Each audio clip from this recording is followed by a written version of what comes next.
Hello, magandang araw po sa inyong lahat. Kapag nakita niyo po ito sa inyong feed, makiki-subscribe naman po sa aking YouTube channel. Ayan. At gusto ko pong magpasalamat. So, hello sa mga subscribers ko dyan. Maraming salamat po sa inyo. So, shout out po sa inyo lahat. Sana samahan niyo po ako sa mga susunod na araw o sa mga susunod na videos na gagawin ko po. Ano po? Wala, sobrang nakaka-happy lang kahit na hindi naman sobrang dami ng subscribers ko ngayon. Pero diba, nagsimula po ako sa walang subscribers. Tapos ngayon nakakatuwa na meron na akong 15 subscribers. So, kaya nakakatuwa po. At sobrang pinagpapasalamat ko po sa inyo lahat yan. Ayan, sobrang ano ng ating ilog. Ayan.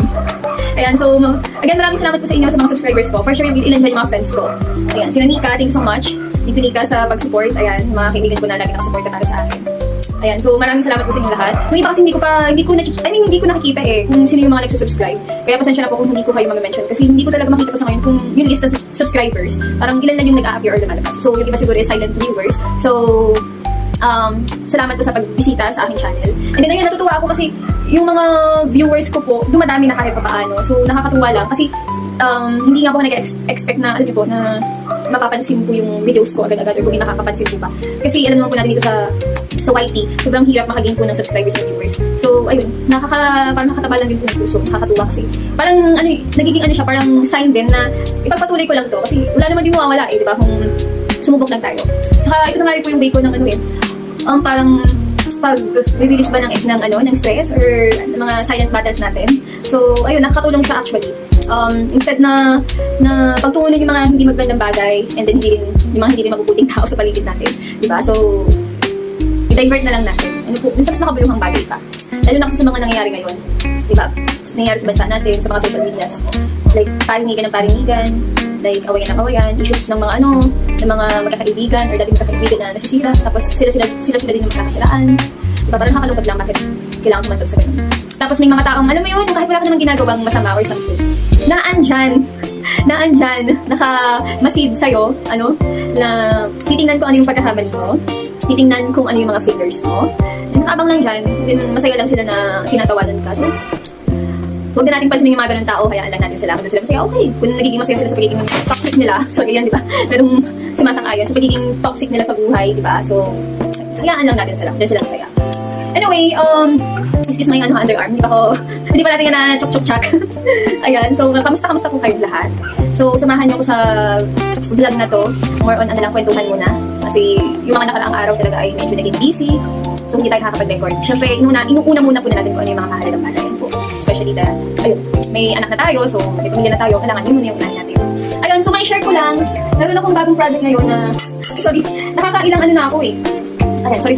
Nakakailang na ako, simula. Kasi hindi ko makuha yung tamang sukat. Pero ngayon dito nakuha ko na yung tamang sukat. Yung una kasi gumagawa kasi ako ng tumbler holder. So, merong nag-ask. So, with order, ayan, thank you sa palaging sumusuporta at nagtitiwala. So, yung una ko nagawa ay parang kasukat lang nito yung standard size ng mga tumbler.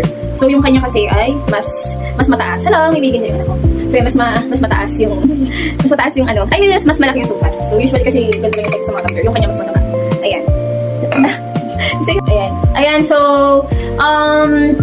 na-share ko lang pala, nagpabukit ako ng buhok. Haba na ng buhok ko. Pinabawasan ko lang siya. Actually, gusto ko kasi pong ma-maintain yung mahabang buhok. Gusto ko na nasa era na ako na parang gusto ko yung mahaba yung buhok ko, ganyan. Kaso habang tumatagal, padry na siya ng padry. So, hindi ko na rin naman siya pina-treatment kasi, namamahalan ako kasi lalo na makapal yung buhok ko. So, talagang malaking amount yung babayaran ko para mapa-hair treatment. Kaya lang syempre, ang lola mo, lalo na pag sa sarili ko, hindi ako magastos ba or, sorry, medyo mainit. Hindi, yung nagiging practical na lang ako or nanghihinayang ako na gumastos para sa sarili ko. So, ilaan na lang sa ibang bagay. So yun, pinabawasan ko lang siya. Actually, medyo dry pa nga, pero tingnan natin. Habang pahabain pa lang natin ang pahabain. Kasi nga, last year, na-damage din talaga yung buhok ko kasi mahilig ako mag-DIY. Alam mo si DIY, nakaka-DIY. Mahilig ako mag-hair color. So, minsan, every after 1 month, 1 to 2 months, talaga ako nagko-color ng hair. So, last year, parang naging ganun yung sistema ko. Pag nagsasawa na ako, pagsasawa sa buhok ko.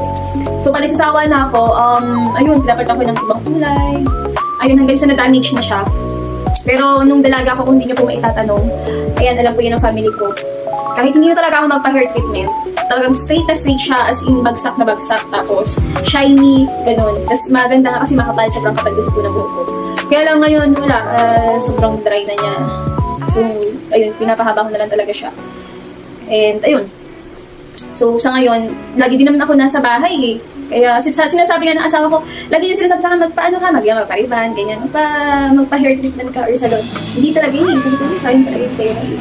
Hindi rin talaga ako sanay, kasi nga talaga ako, siguro, parang twice lang talaga ako nakapagpariban sa buong buhay ko. As in, 2 beses lang din talaga. And then, isang beses lang ako nagpa-Brazilian. Tapos, after nun, hindi na ako umulit kasi nadala din ako kasi hindi ako makahinga. Dahil alam naman natin na matapang yung amoy nun ng Brazilian. Matapang yung mga gamot. So, nadala ko, hindi ko kinaya. And then, sa riband naman, yung last na riband ko din, ano siya, nadalaga ako nun eh. May naging ka-work ako na, huwag na lang natin banggitin yung name. Basta may naging ka-work ako na pregnant siya nung time na yun, tapos may mga pinagdadaanan niya sa buhay. Nangihiram ng pera. So, napahiram naman natin. Hindi naman sa pinagmamayaman natin, hindi naman sa feeling mayaman ako. So, kahit pa paano nung time na yun, ay may naitutulong tayo. So, ayun, pinahiram ko siya ng pera. Ngayon, syempre, lumilipas yung araw, yung pinangako niya na date, ay hindi naman niya nabayaran. Ayun, mabalik tayo. So, ayun, hanggang sa ilang araw, ilang months na yung dumadaan, so, hindi pa niya rin nababayaran. Ang ginawa na lang niya, sabi niya, marunong naman daw kasi siya mag-riband. So, yun yung trabaho niya, nag-riband daw siya. Nung hindi ko pa siya, bago pa kami magkatrabaho sa work na yun dati. So, sabi ko siya, sige, pregnant din nga siya ng time na yun. So, sabi ko nga, hindi ba masama yan? Kaya nakamas naman siya. So, saka kailangan niya din talaga ng pera ng time na yun. So, ayun, niriband niya ako. And then, sinama niya pa yung mother ko, so nag-additional payment pa ako. So, kaso ang nangyari, hindi naging maganda yung resulta ng pagkakagawa niya sa buhok ko. After nun, naging ano talaga siya, kung di pa try na itong buhok ko ngayon. Noong time na yun talaga, as in, parang naging walis tambo. Mas worse pa yata sa walis tambo yung buhok ko. Noong time na yun, short hair yata ako. Nagpa-short hair na lang din ako kasi nga sa nangyari. Ano siya, as in, gumanon, bumukang siya na ganun. Tapos, short hair ako yung time na yun eh. Tapos ayun, grabe yung pagka-dry niya, tapos may kulay pa ng time na yun. Grabe talaga. Parang talaga siyang walis na, ewan ko, parang naluto yung buhok ko.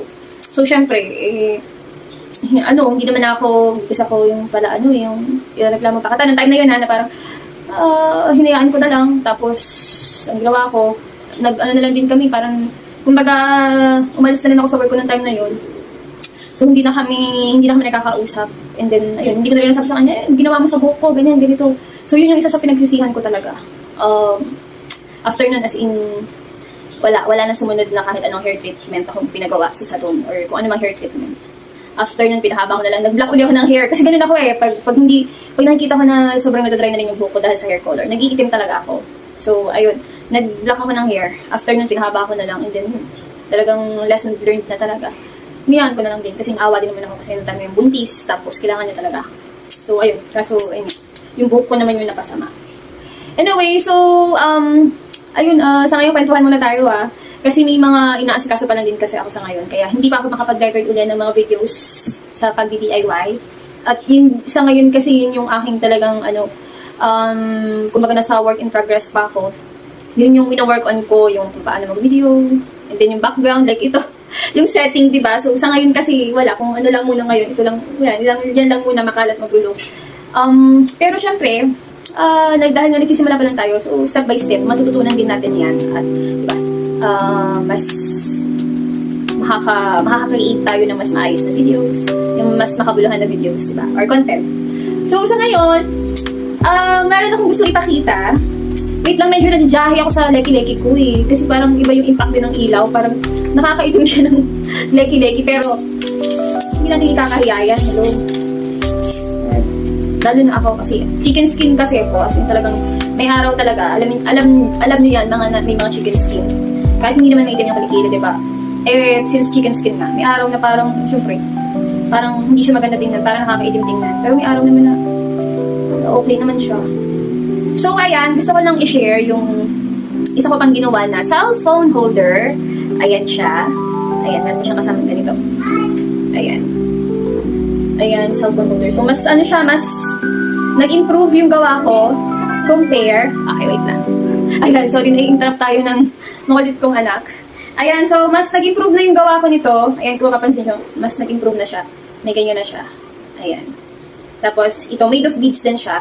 And then yung, ano siya, yung pinaka-string niya ay nylon. So, matibay naman siya na kayang i-hold yung bigat ng cellphone. Ano? So, actually, ipopost ko siya sa FB page ko. Ayan, i-ano ko lang din sa screen yung FB page ko, yung aking, doon nakalagay yung mga, ano ko, creations na itinitinda din. So, yung mga gusto magpagawa,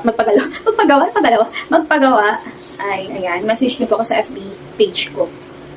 Ayan. So, ipopost ko pa lang siya. Ito dito, ito yung una kong ginawa.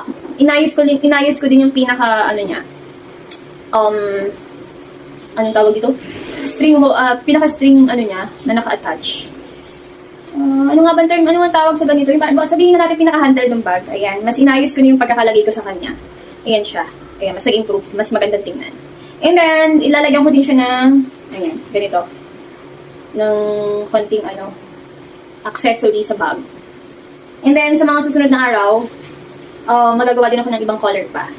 Para sa mga gusto mag-order. Pwede siya pang regalo eh. Lalo ngayon. Then, sa mga susunod din, puro sa mga susunod naman. Cellphone holder din siya. So, possible na ganito rin siya. And then, yung pinakadulo naman niya ay hindi ganito.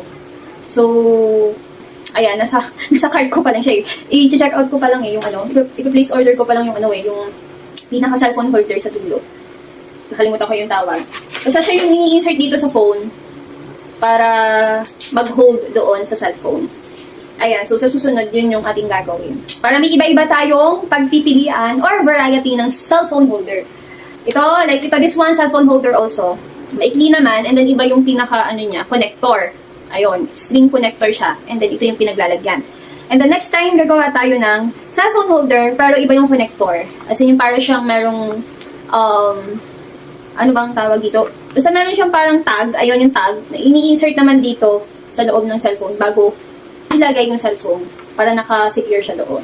Dito naman siya nilalagay, yung connector na yon, and then yung holder na gagawin natin. So, magiging ganyan siya.